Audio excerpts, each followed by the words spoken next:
So we are going to go ahead and get started. Hello, everyone. Welcome. I am Jerika Brown. I have the pleasure of serving as the current director for the Multi-Ethnic Engineers Program, and I will be your moderator for today's Uniquely UD session with the Multi-Ethnic Engineers Program. I am a 2008 graduate of the University of Dayton, studied mechanical engineering, and I worked in industry for about 9 years before returning to UD to take on this capacity. So we just want to thank you all for joining us today. And we hope that you all enjoy our conversation that we have with some of our panelists. Before we begin, I have a few housekeeping items that I wanted to share. So this session will be recorded and it'll be available on UDigital after we are completed. At this time, we really wanted to make this feel like a conversation, and we would love to be doing this in person. So if we would like to invite you to share what your connection is to the MEP, let us know where you're joining us from. And if you're an alum, let us know what year you graduated. That's our way of feeling connected to you. And we, again, are very excited for you to be joining us. In a few moments, I will be introducing our panelists, after which we have a few questions that we'll start with to get our conversation going. And at the end of our session, we have time for a Q&A. And so we have some pre-submitted questions that we'll get to first, and then we really will hope to get to as many questions as we can that you all share. And so at the bottom of your screen, you see a Q&A tab. So if you have any questions throughout our session, feel free to type them in there, and we look forward to getting to them. And so again, we are extremely excited to be hosting this session. This year marks the 25th anniversary of the MEP. And for those of you who aren't familiar with what MEP is, MEP really is a community of multi-ethnic engineering students at the University of Dayton who are embarking on their journeys to becoming engineers together. Through our program, we really focus on professional development and personal development, and making sure that students are aware of the various pathways that they can pursue within engineering, as well as making sure they get exposure to various industries and industry partners to help them figure out what they want to do as engineers. Our goal is to really make sure that students feel a sense of belonging in engineering at UD. And we want to make sure that students have an opportunity to explore all the opportunities and all of the experiences that we know help them to make the best decision for what they do once they finish with their degree at UD. And so without further ado, I'm very excited to now introduce our panel.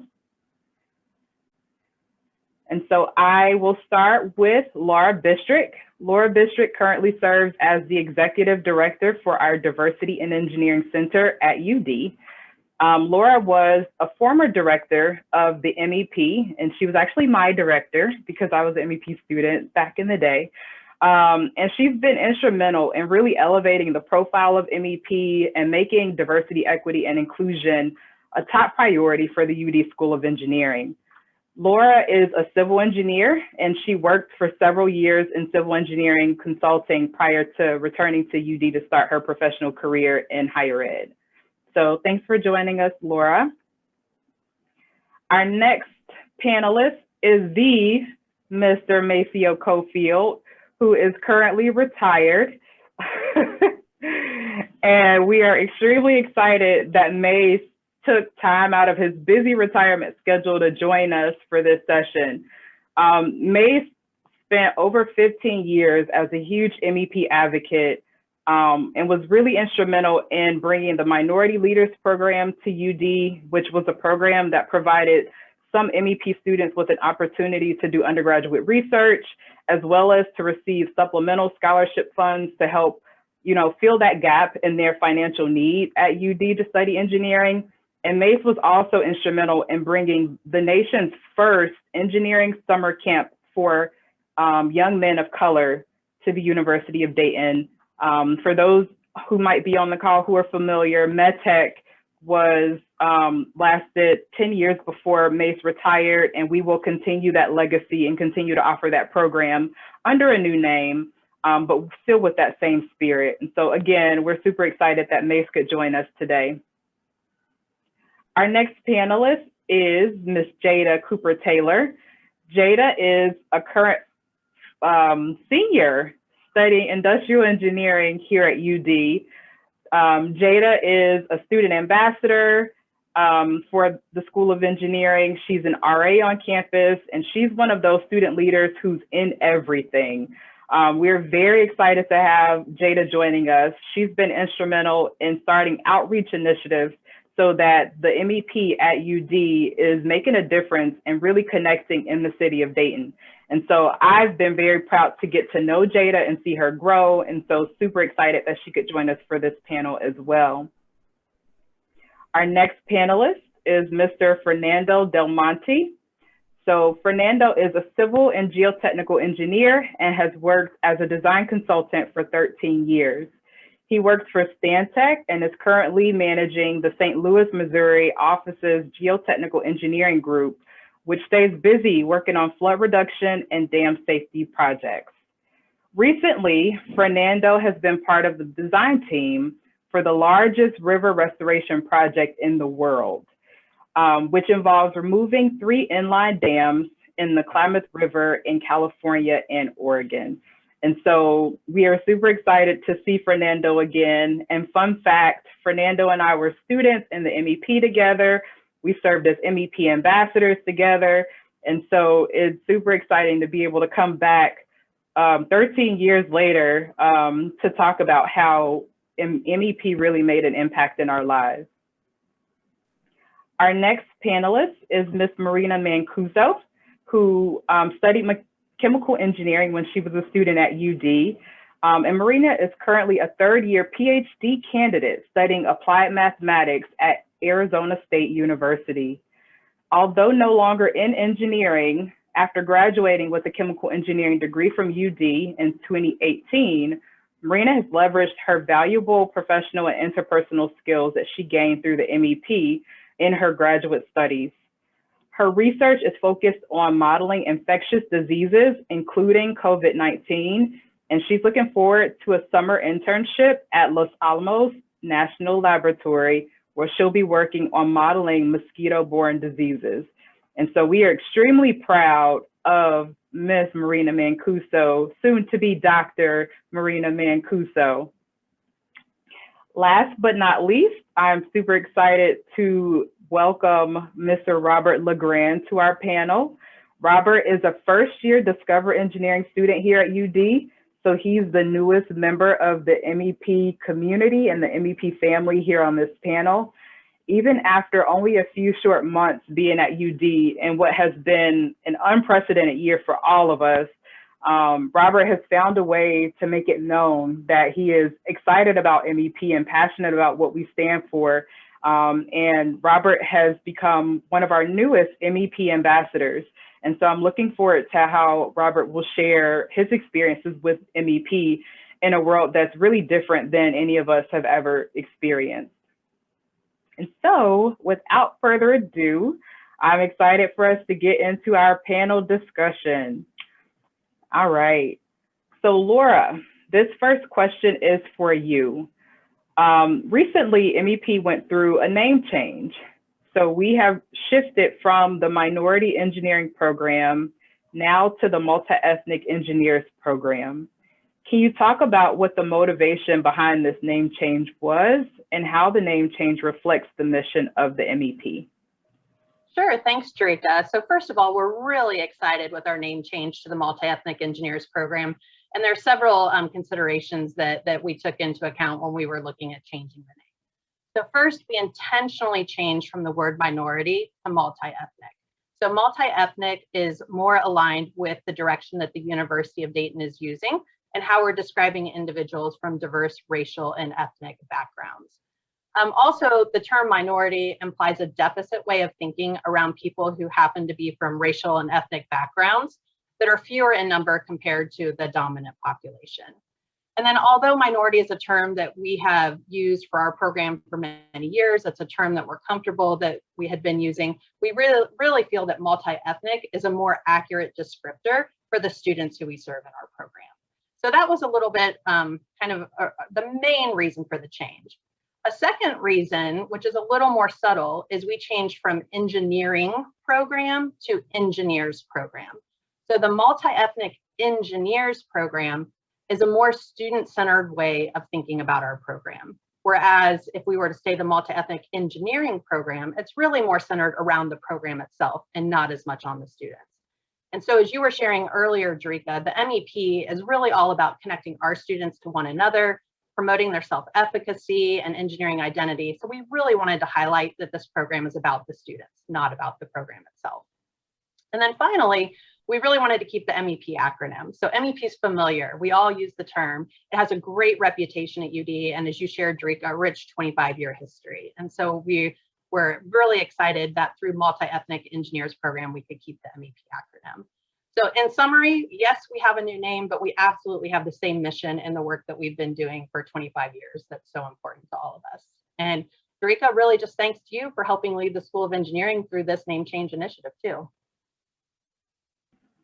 Thank you, Laura. Thank you for your leadership and guidance throughout the process as well. So Jada, our next question is for you. So as you reflect on your time at UD, how has MEP made a difference in your experience as an engineer, as well as in your learning experience?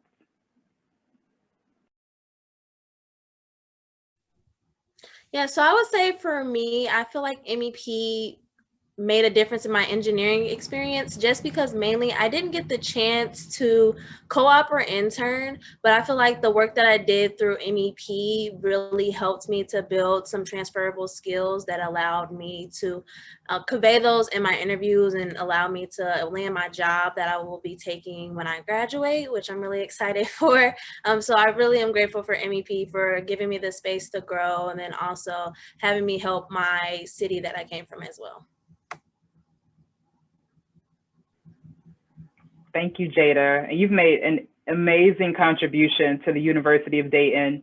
Jada's one of those students who is very humble and doesn't talk about all the things that she does, but she really is a staple leader in this community, not just at UD, but in the city of Dayton. And so her passion for, everything that we stand for with MEP is infectious.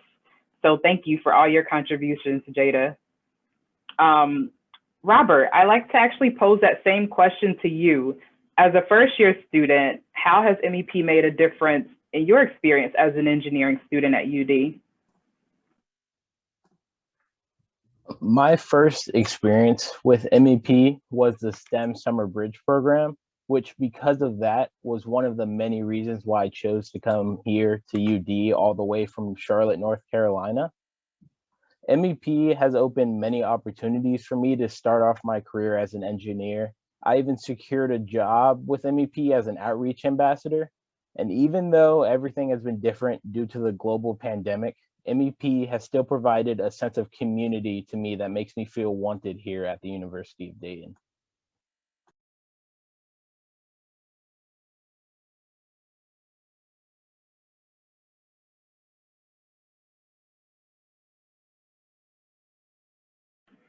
Thank you, Robert. We appreciate your response. And hopefully there's some folks that are on the call that participate in the STEM Summer Bridge program as well. I know it wasn't a program when I was a student, but I know there might be some alumni out there who joined, and so who know what Robert is talking about. And unfortunately, this year we had to do that program virtually. But as you can hear, we really worked to make sure that that experience was the same or as good as possible for our incoming students. So Marina, our next question is for you. You're currently a student, a graduate student at Arizona State University. Can you tell us more about what you're doing in that program and share how your engagement with MEP helped to prepare you for your graduate work? Thank you, Jerika. So I am a third-year PhD student studying applied math at Arizona State.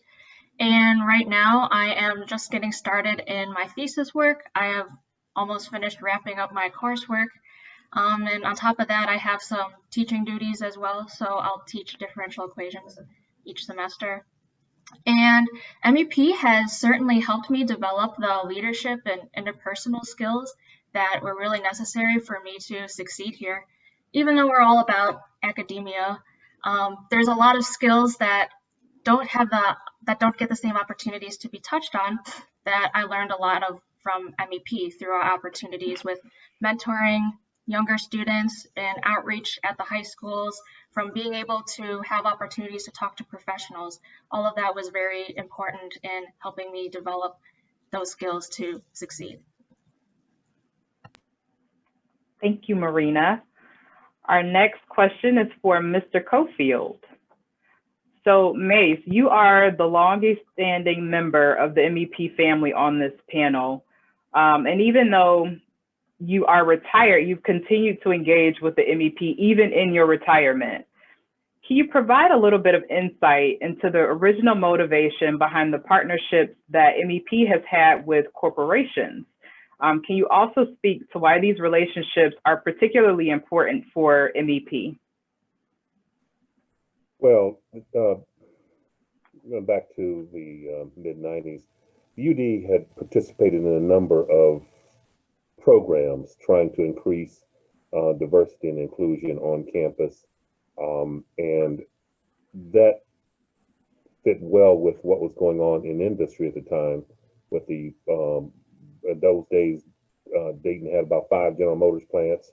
It had a number of different entities, Standard Register and others, who wanted to increase the presence of multicultural presence at their respective institutions and respective plants. And so it was a logical partnership for these corporations to engage with UD, because UD could provide, by increasing the inclusion, by increasing the diversity on this campus, would be able to provide young people who are able to enter the workforce, who are at the cutting edge of training, that would be able to enhance their productivity in their respective organizations. So that partnership just made sense, and also they had the dollars, and so that combination of dollars and need enabled University of Dayton and the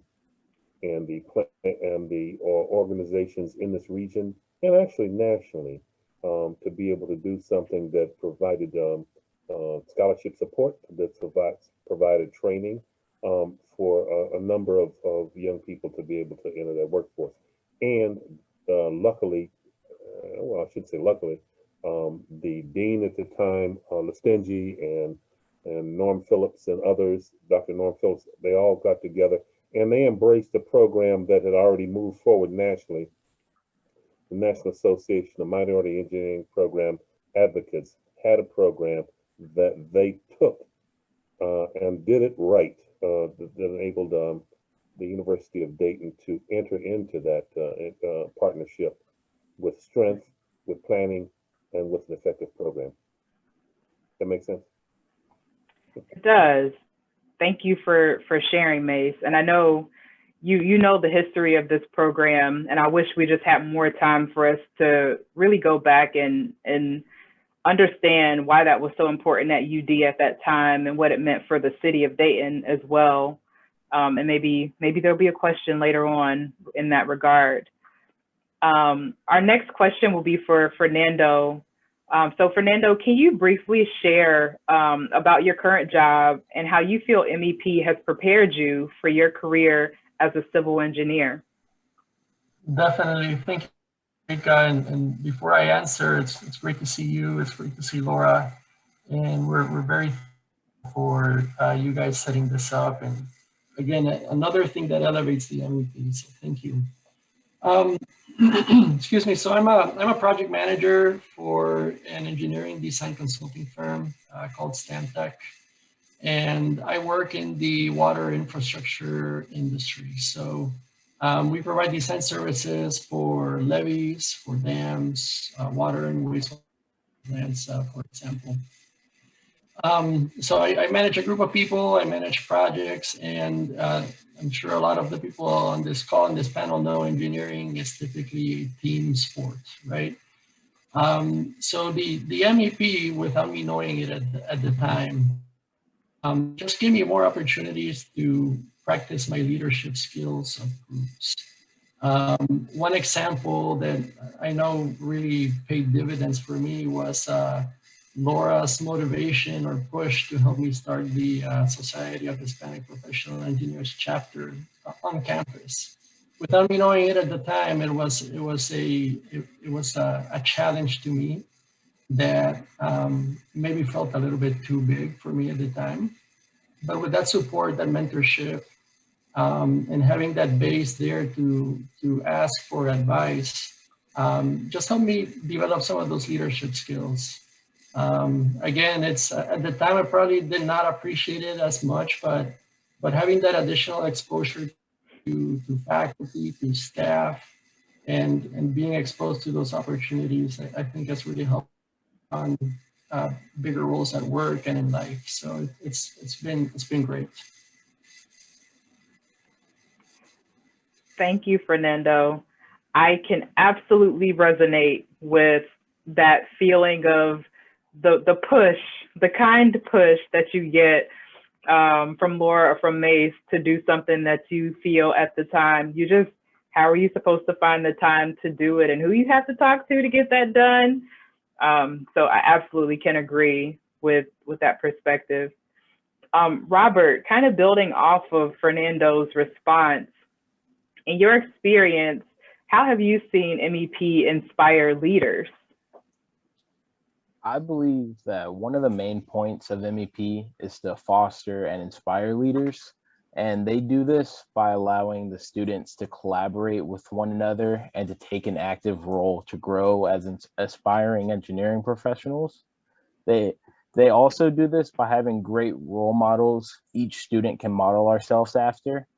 People like Jada, who has been helping me the whole time I've been here at UD. Also, everyone who's currently on this panel with us today have just been great role models that I can model myself after.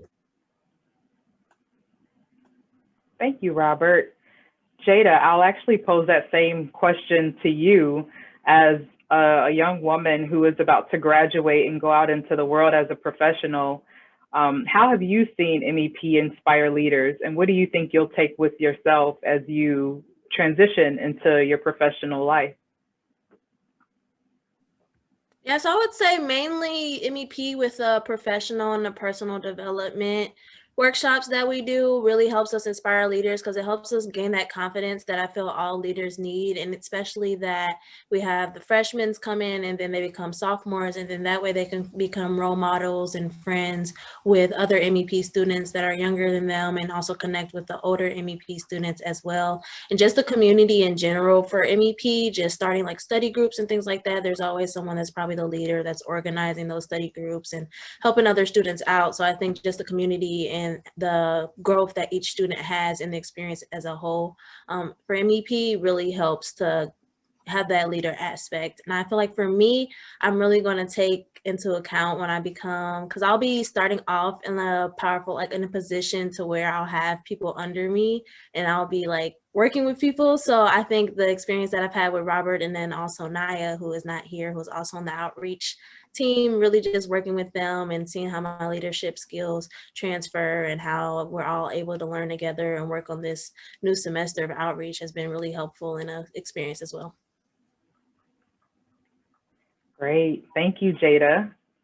Laura, our next question goes to you. So what role does MEP play in recruiting underrepresented students into engineering careers? And how do you feel the MEP is important to the university's strategic goals to creating more access and opportunity for underrepresented minority students? Yeah, great question. Thanks, Drika. So MEP actually plays a very large and important role in recruiting our multi-ethnic students to engineering, and also in our students' retention and in their career placement and success in their future careers. And so it really starts when we meet with prospective students and families, and we're able to have those conversations about what is MEP, why do we have MEP, what the student will get out of MEP. Our students and their families become so excited to know that they're going to have someone looking out for them in the School of Engineering at UD. And so that is just such a fulfilling, I guess, kind of transaction with these families that we get to have. And it's also a really important conversation for many multi-ethnic students and their families who are choosing to come to UD at a predominantly white institution as a multi-ethnic student. And so knowing again that there is that space in the School of Engineering is something that is very important. Moreover, we also partner very intentionally with Donnell Wiggins in his area of strategic enrollment management, which is key to creating the access and opportunity that you talked about too at UD. Students who actively participate in our MEP program, in addition to all the great things that our current and past students have shared with us, they're also awarded a $10,000 scholarship. And this becomes really an important piece of providing an overall competitive merit and financial need-based award package to help students make that decision in coming to the university. And there's definitely some need here for us to complete the endowment for that MEP scholarship also. Overall, I just really think that the fact that we in the School of Engineering are fortunate enough to have an MEP and to have a diversity and engineering center really gives us the unique opportunity within UD to have a voice and be at the table to advocate for access and opportunity and collaborate across the institution. Thank you, Laura. And again, thank you for your leadership in that regard as well and your passion in that area.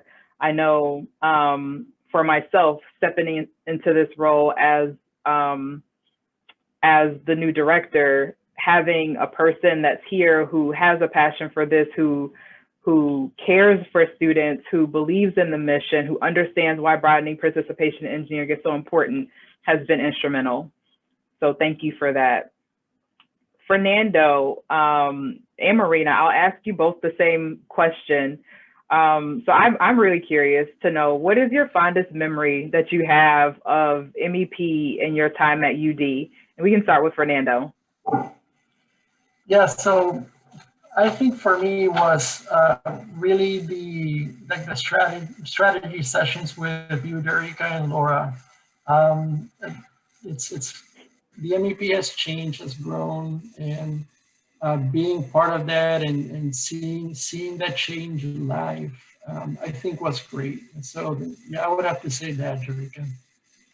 Being there with you and Laura, as it was just growing. Mm-hmm. And we would meet at Cheesecake Factory when Cheesecake Factory was new at the Green.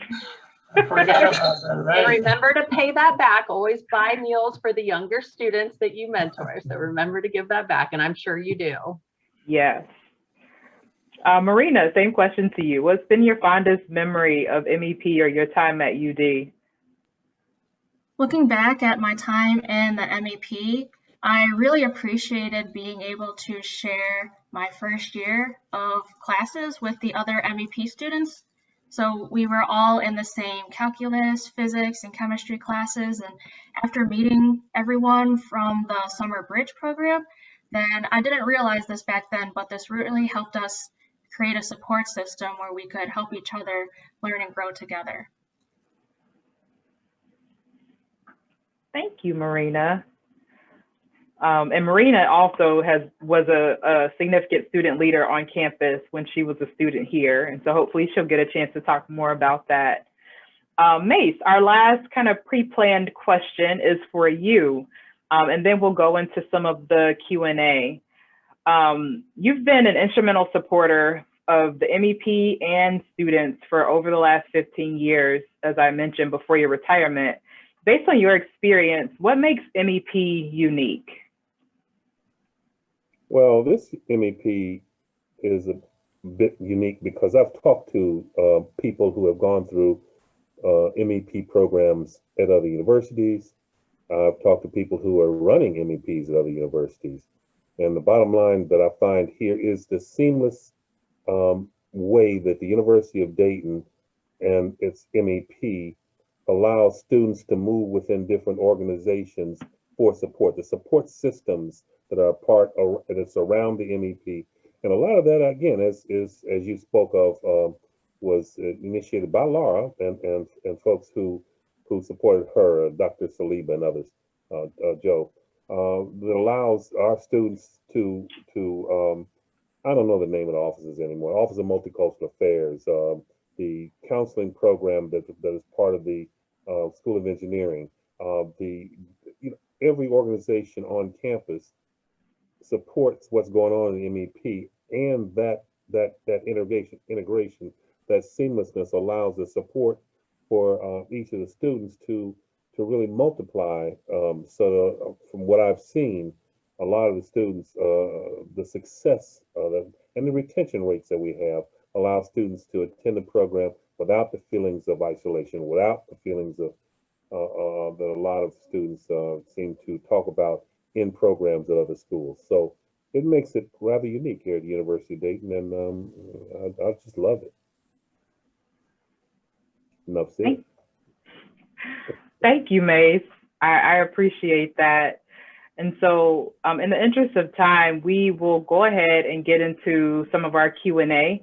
We have some pre-submitted questions that we'll start with, and we encourage you all to share any questions that you have, again, in the Q&A feature, and you can click the button at the bottom of your screen. We've got several questions in early about how alumni and others who want to support the MEP can do so, either through their time or through philanthropy. And so I'll start with providing a part of that answer, and then I think Laura wanted to chime in as well. So in terms of how folks can support MEP with their time, we have a number of different avenues. And so the first that comes to mind is informal mentoring and informal connections with students. From time to time, we have students who either reach out that are looking for a mentor who is the same racial or ethnic background, or the same major, or the same gender, or a combination of both. And so based on alumni or industry partners or other professionals who reach out and express the interest in being a mentor, we will partner students kind of informally and make that introduction to connect students with a mentor. There is a formal mentoring program at the University of Dayton that we just really would like folks to be aware of. It's called Flyer Connections. And so one of the challenges that we've had is making sure that there are enough mentors in Flyer Connections, which is a partnership with Alumni Relations and Career Services, to provide students with either long-term or short-term mentoring. And so for any folks on the call or in the alumni community that are really looking to be mentors for students in MEP formally, we encourage you to sign up through Flyer Connections. And that is a way that we can formally connect students with mentors. From an alumni and industry partner standpoint, we have very close relationships with a number of industry partners. And at many of those industry partners or corporations, we have alumni who are looking to come and facilitate a workshop on professional or personal development, or support students with how to do mock interviews or resume reviews. And so as a part of the structure of MEP, we have workshops on a regular basis that we have students go through. And so another way that folks can contribute their time is to sign up or volunteer or reach out with an interest in facilitating a personal or professional development workshop, or participating in some of our programs like our diversity and industry meet and greet, which is kind of a pre-career fair that we do before the career fair for our students, to make sure that they get that experience of what does it feel like to be in a career fair environment before they actually physically have to go. We all know the nerves of going into a space like that. And so we do some very intentional things to make sure that our students get exposure in a safe environment and get the feedback that they need, so that when it comes time for them to pursue those opportunities, they feel confident and they feel prepared to do so. And I think Laura wanted to also respond to that question. Yeah, thanks, Jerika, and thanks for sharing. And Jerika, you've been hugely instrumental in the last few years of bringing a lot of new initiatives to provide these connections that you were talking about with our alumni and industry partners. And so kudos to you on that work, and always looking out for the best interest of our students. So We talked a little bit earlier about the importance of the MEP program itself and the MEP scholarship that we offer in both recruiting and in our student retention. And so each MEP scholarship for each student is $10,000 over 4 years, so $2,500 per year. And each year, the School of Engineering commits approximately $450,000 to $500,000 to support this scholarship. Our current MEP endowment covers less than $100,000 of that scholarship cost on an annual basis. So that leaves about $350,000 to $400,000 annually that's internally funded by the School of Engineering because we believe so firmly in this program and the commitment to our students. So it's really critical that we continue philanthropy support of our MEP Scholarship Fund. And examples are opportunities like One Day, One Dayton that's coming up in mid-April. And there's other various opportunities throughout the year too. I do also want to really recognize the importance of our corporate sponsored scholarships for MEP students. These scholarships in combination with the MEP scholarships and other university merit need-based aid really is able to help provide a competitive package for our students, but also students have the opportunities to engage a lot more informally and formally with these companies too. And it's been a really great win-win for the university. And finally, in addition to scholarship support, really there's a need just for direct student support. So each semester, we help students with various financial needs situations that come up, whether anticipated or unanticipated. So, you know, you've all been students before, you know how expensive books are and what the struggle is sometimes to pay for all of your engineering books. Laptops, right? They get carried around, they get broken, you know, helping students with loaner laptops and repairs, things like that. Even sometimes helping students with a flight home, like if they're from far away and maybe not have the finances to travel home over a break. And you all know how fulfilling that is to be able to see family again over a break and how motivating that can be to finish the rest of your semester.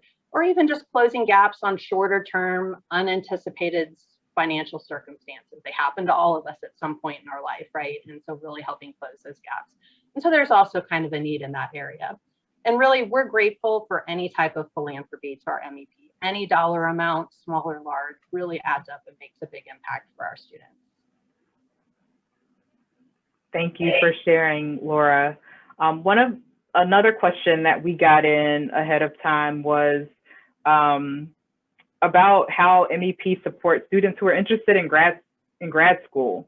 And so I'll actually direct this question to Marina, since she's our local PhD candidate. How would you say that UD and MEP supports or guides students into a master's program or even assistantships or various opportunities for grad school? I could speak to that and how I feel that all of the mentors that were different staff members of MEP were always incredibly supportive, and they helped guide me to the path of wanting to go to grad school and provided great letters of recommendations. And also throughout the MEP, we learned how to get to know our professors and build professional relationships with them that we could then leverage in order to seek opportunities related to their research and others that they know in their network. And so it was all just the support of MEP that really helped me be able to have that confidence to apply to a PhD program and say, okay, I could do it. Great, thank you, Marina. We had a question come in the Q&A, and so I'll ask this question, and whoever feels so inclined to respond is welcome to do so. So how does our MEP program collaborate with professional societies such as Shep and Nsbe? And so for those who aren't aware, Shep is the Society of Hispanic Professional Engineers, and Nsbe is the National Society of Black Engineers.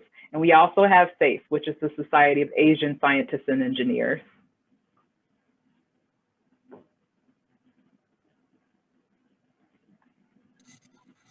Hey, Jerica, maybe I can speak to that a little bit. So I think I hit on it on an earlier question.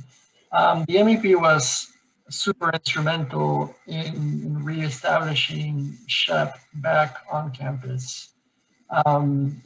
Basically, Laura's leadership, Mace's availability there for advice as well was huge to push a group of us to establish a chapter, get that initial group going, and keep it running.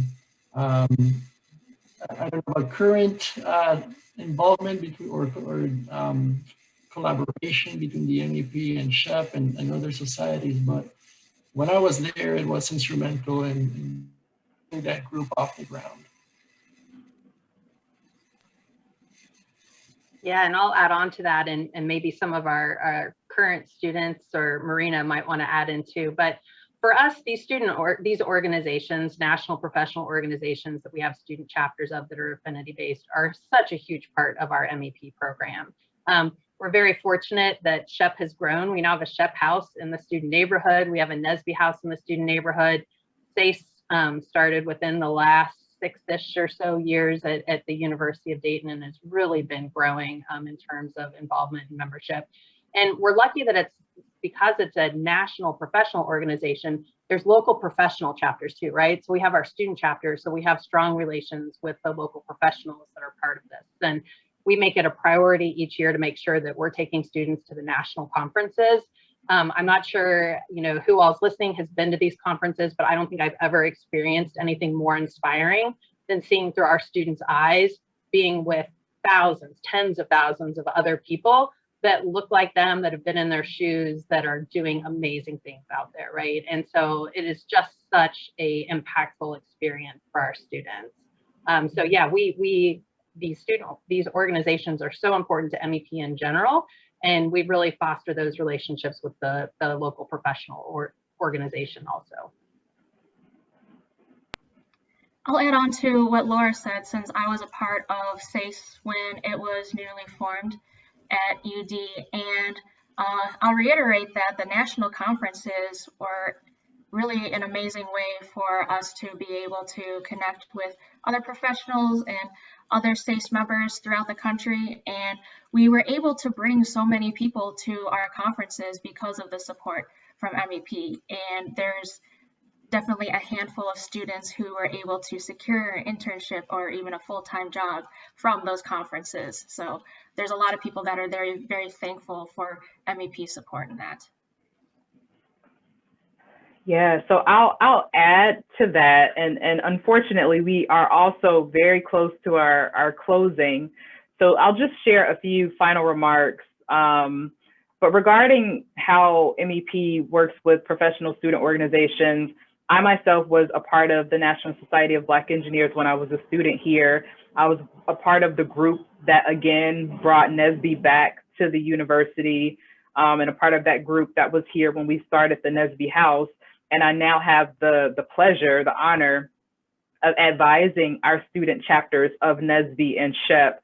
And so there is a very strong connection between Nsbe, Shep, and MEP, as well as SACE. And so the way we think about it is MEP provides that structured, professional support system. We do a lot of advising for our students on a one-on-one basis. We provide structured programming for students to engage with, because we know the value of personal and professional development and building that sense of belonging and community.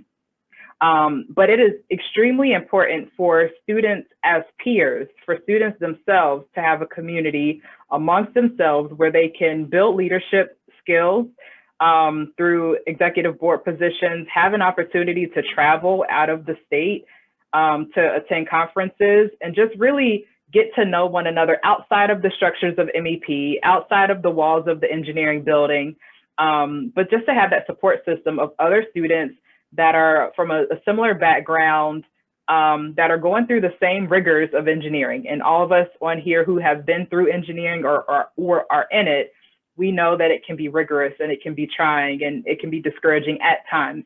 And so that peer support system is really important. And so at this time, unfortunately, we don't have more time for questions, but I am very excited and motivated by this conversation. I'm very hopeful that those of you who joined us found this time to be informative and engaging as it could be. We would have loved to be doing this in person. But thank you all so much for attending. And we really hope that we have an opportunity to meet again in person at some point soon. We invite you to join for a few upcoming events that is hosted here at UD. The next Uniquely UD webinar will be on March 10th with Flyer Consulting, and they'll be discussing the Greater West Dayton Incubator and microlending in Nairobi. And again, we really thank you all for joining us today, and go Flyers.